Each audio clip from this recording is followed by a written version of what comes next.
Hello friends, ओम श्री गणेशाय नमः। आप सभी का स्वागत है आपकी अपनी यूट्यूब चैनल पर।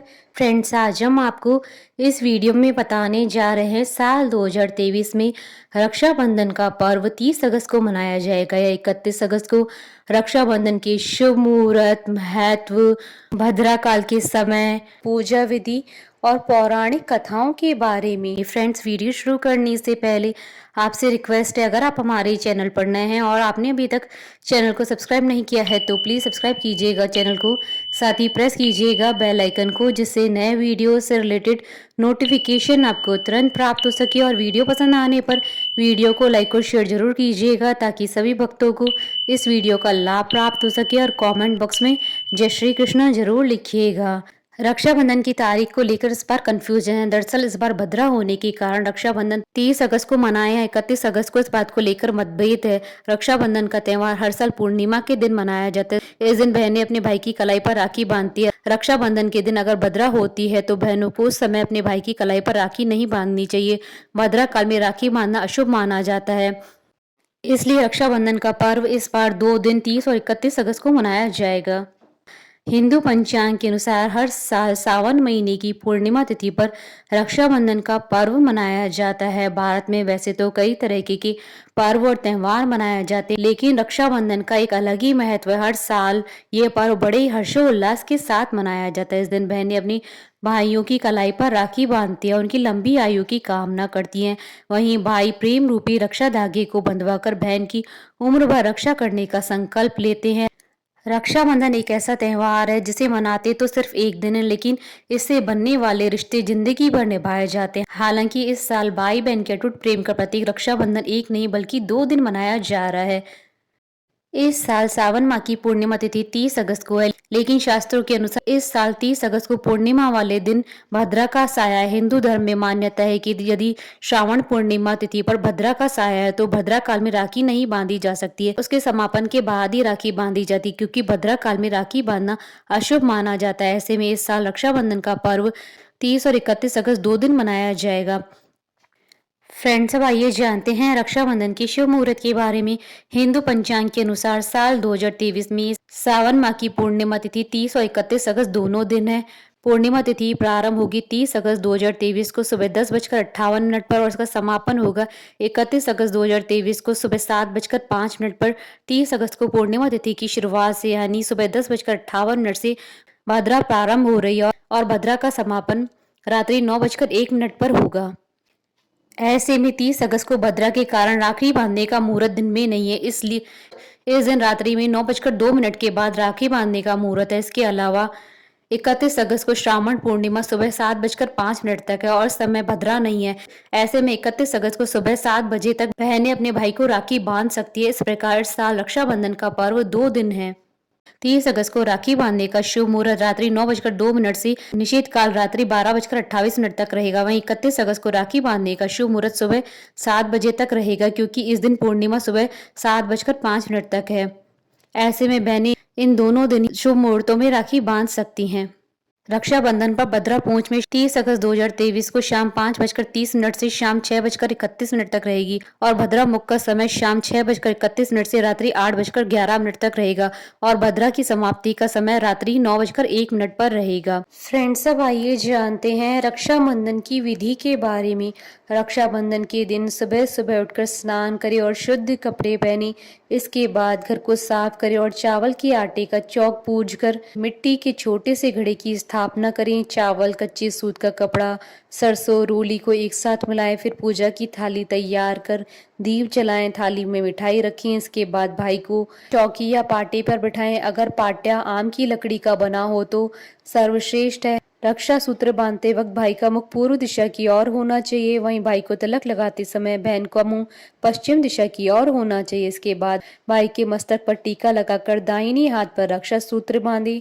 रक्षा सूत्र बांधते समय स्क्रीन पर दिए हुए मंत्र का जाप करें। इस मंत्र का अर्थ होता है, बहन भाई की कलाई पर राखी बांधते हुए कहती है कि जिस रक्षा सूत्र में महान राजा बलि को बांधा गया था, मैं उसी रक्षा सूत्र से तुम्हें बांधती हूँ। हे राखी, तुम अडिग रहना, अपने रक्षा के संकल्प से कभी विचलित मत होना। इस कामना के साथ बहन अपने भाई की कलाई पर राखी बांधे। राखी बांधने के बाद भाई की आरती उतारे, फिर उसको मिठाई खिलाएं। अगर बहन बड़ी हो तो छोटे भाई को आशीर्वाद दे और छोटी हो तो बड़े भाई को प्रणाम करें। राखी बांधने के बाद भाइयों को अपने सामर्थ्य के अनुसार बहनों को तोहफा देना चाहिए। फ्रेंड्स, अब आइए प्रारंभ करें रक्षाबंधन की कथाएं। धर्म ग्रंथों में रक्षाबंधन के संबंध में 5 कथाएं प्रचलित हैं। पहली कथा, एक बार युधिष्ठिर ने भगवान कृष्ण से पूछा, हे अच्युत, मुझे रक्षाबंधन की वह कथा सुनाई है जिससे मनुष्यों की प्रेत बाधा तथा दुख दूर होते हैं। भगवान कृष्ण ने कहा, हे पांडव श्रेष्ठ, एक बार दैत्यों तथा देवताओं में युद्ध छिड़ गया और ये युद्ध लगातार 12 वर्षों तक चलता रहा। असुरों ने देवताओं को पराजित करके उनके प्रतिनिधि इंद्र को भी पराजित कर दिया। ऐसी दशा में देवताओं सहित इंद्र अमरावती में चले गए। उधर विजेता दैत्यराज ने तीनों लोगों को अपने वश में कर लिया। उसने राजपथ से घोषित कर दिया कि इंद्रदेव सभा में न आए और देवता व मनुष्य यज्ञ कर्म न करे, सभी लोग मेरी पूजा करें। दैत्यराज की इस आज्ञा से यज्ञ, वेद पठन पाठन तथा उत्सव आदि समाप्त हो गए। धर्म के नाश से देवताओं का भल घटने लगा।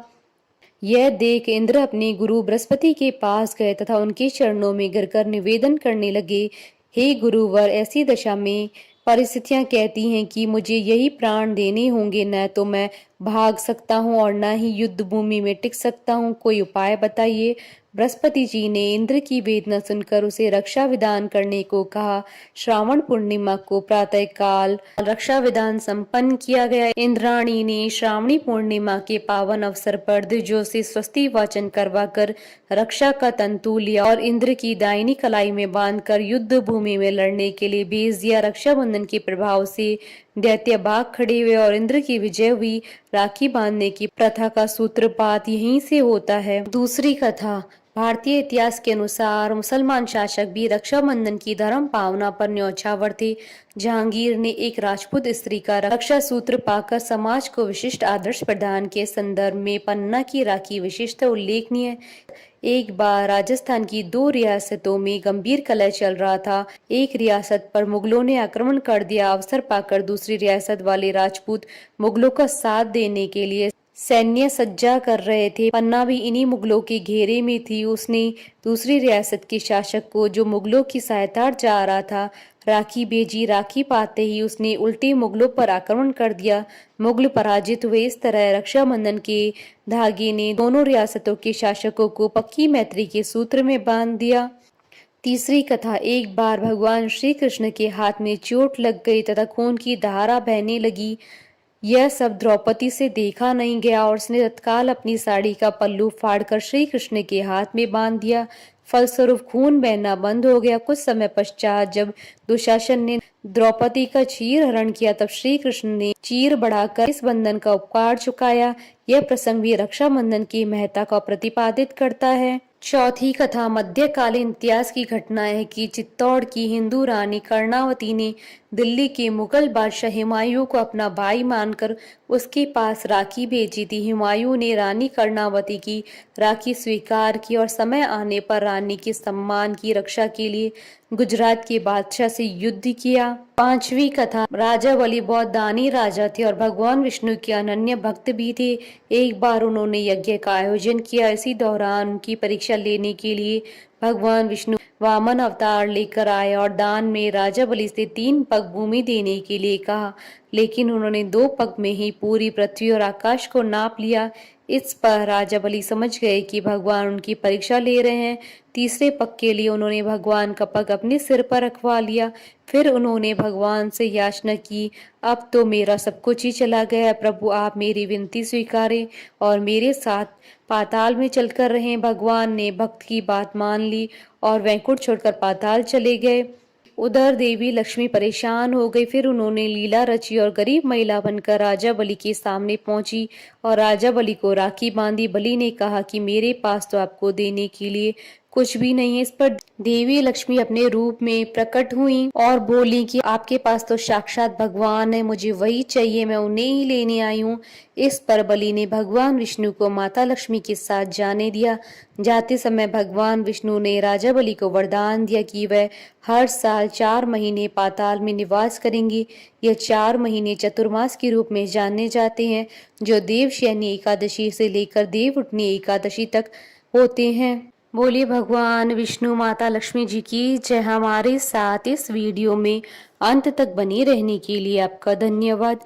ओम श्री गणेशाय नमः। ओम नमः शिवाय।